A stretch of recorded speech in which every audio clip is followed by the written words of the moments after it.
Yani 45 tahun, warga Indralaya, Ogan Ilir mendatangi kantor unit reskrim Polsek Ogan Ilir guna membuat laporan kehilangan motor yang dialaminya sejak sebulan yang lalu.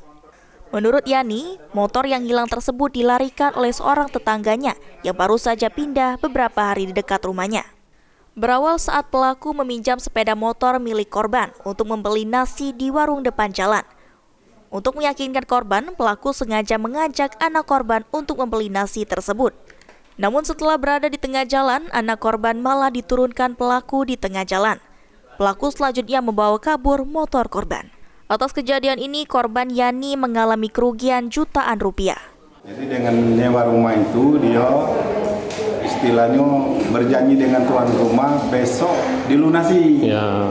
Jadi dengan tetangga, dengan cak kami tetangga itu baik.